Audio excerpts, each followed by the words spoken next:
The concept of choice is an illusion created by the Oracle, designed to maintain control over humans, keeping them subdued inside the Matrix.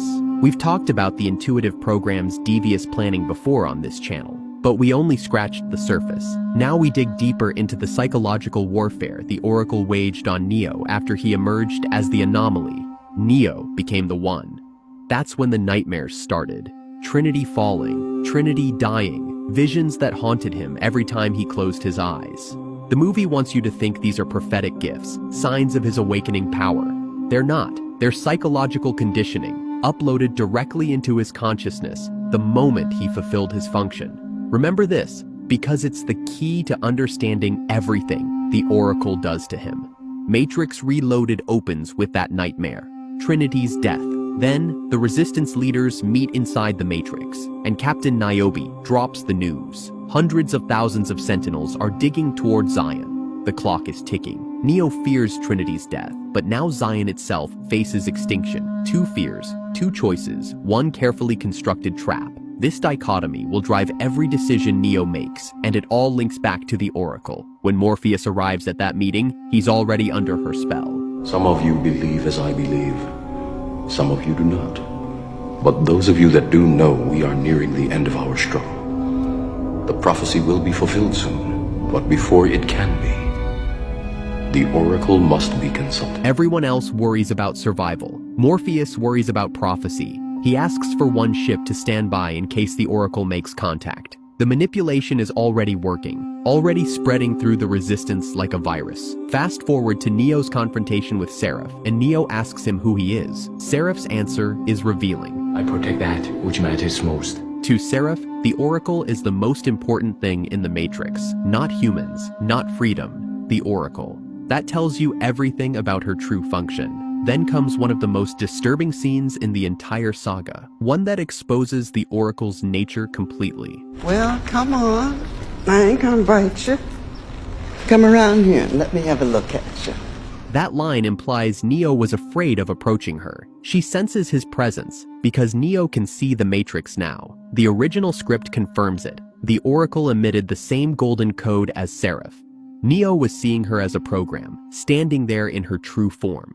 My goodness, look at you.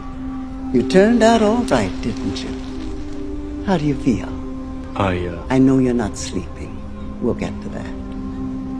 Why don't you come and have a sit this time? She's satisfied. Neo turned out exactly as expected. The anomaly performed as designed. But then she mentions his insomnia, and that's where it gets sinister. What's causing Neo's sleepless nights? Trinity's death. The Oracle planted that fear in his mind, and now she's going to exploit it. Neo refuses to sit at first. Maybe I'll stand. Well, suit yourself. I felt like sitting. I know. This moment reveals everything. Neo still clings to the hope that he can escape determinism, that he can be unpredictable, that he can prove the Oracle wrong. He refuses to sit when offered because he wants to choose for himself, but he fails. He sits anyway. He surrenders because the fear of losing Trinity overrides everything else. The Oracle predicted it. She always predicts it. That's her function. Let's get the obvious stuff out of the way. You're not human, are you? Well, it's tough to get any more obvious than that. If I had to guess, I'd say you're a program from the machine world. Neo sees her as golden code. He's never encountered anyone inside the Matrix whose code wasn't green since gaining that ability. Not until Seraph. So he deduces she's not human, but a program from the machine world. Neo figured this out before meeting the architect. He knows what she is, yet he still trusts her. That's the brilliance of her design. But if that's true, that could mean you are part of this system. Another kind of control. Keep going.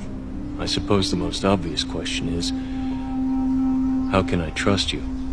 Bingo. Neo was right. He can't trust her. She's part of the control system. But he makes the same mistake Morpheus made. Morpheus was afraid of losing the war, and fear made him trust the Oracle. Neo is afraid of losing Trinity. Fear is the Oracle's weapon of choice, and she wields it with surgical precision. It is a pickle, no doubt about it. Bad news is there's no way if you can really know whether I'm here to help you or not. So it's really up to you. Just have to make up your own damn mind to either accept what I'm going to tell you or reject it. Candy? This scene mirrors their first meeting.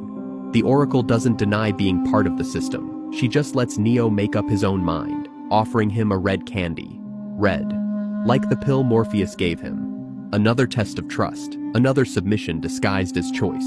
Neo takes the candy. He's already lost. You already know if I'm going to take it? Wouldn't be much of an oracle if I didn't. But if you already know, how can I make a choice? Because you didn't come here to make the choice. You've already made it. You're here to try to understand why you made it. A debate about candy transforms into a discussion about a decision Neo apparently made but doesn't understand yet. What decision? Choosing Trinity over everyone else. The Oracle is telling him his choice is already locked in. He just doesn't know it yet. She's preparing him to accept what's coming. But why help us? We're all here to do what we're all here to do. The Oracle never confirms she's there to help. She lets Neo reach that conclusion himself. Her programming makes her manipulative, ambiguous, but technically not a liar. She speaks in half-truths and lets human psychology fill in the gaps. I'm interested in one thing, Neo, the future. And believe me, I know the only way to get there is together. She introduces the idea of common ground between humans and machines, the need to survive. Neo eventually accepts this when he joins the Deus Ex Machina to destroy Smith. The Oracle plants this seed early, making Neo believe cooperation is possible, that trust between enemies can exist. It works mostly in the machine's favor, maintaining the status quo, keeping the system intact. This idea was created by the Oracle. It serves the Oracle's purpose. There are programs running all over the place. The ones doing their job, doing what they were meant to do, are invisible. I've never heard of them. The Oracle explains how Smith is able to do what he's doing, preparing Neo for that destined encounter. She was one step ahead of Smith. Seraph reminded her it was time to leave. But notice the phrase, programs hacking programs. She might be describing Smith, or she might be describing Neo, because Neo is a program too. He just doesn't know it yet. She just told Neo exactly what he is. When a program is no longer needed, it returns to the source. The one must also go to the source. Neo is a program. His purpose is ending.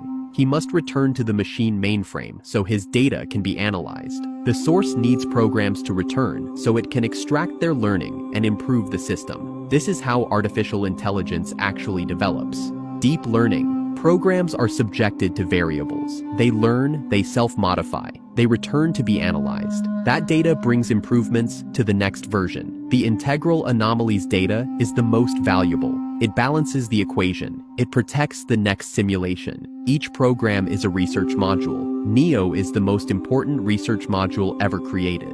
What happens when you go through the door? I see Trinity. And something happens. Something bad. She starts to fall. Do you see her die? No. You have the sight now, Neo. You are looking at the world without time. The Oracle confirms Neo has the same ability as her, foresight, though he's not as proficient. She asks what happens when he goes through the door, but she already knows it leads to the architect. This is psychological conditioning. After Neo became the One, the visions of Trinity's death and the door were programmed into him. The architect wanted him to have these nightmares. Neo's ability to see beyond time happens because he can see the Matrix code. He can see beyond cause and effect. But those visions weren't natural. They were installed. The architect confirms this himself later. Your 5 predecessors were, by design, based on a similar predication, a contingent affirmation that was meant to create a profound attachment to the rest of your species, facilitating the function of the One.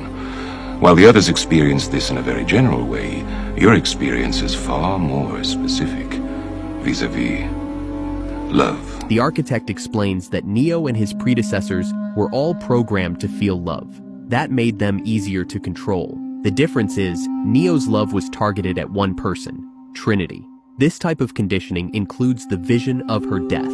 It led Neo to make decisions based on fear instead of reason. Every nightmare was a cattle prod, pushing him exactly where they needed him to go. And why can't I see what happens to her? We can never see past the choices we don't understand.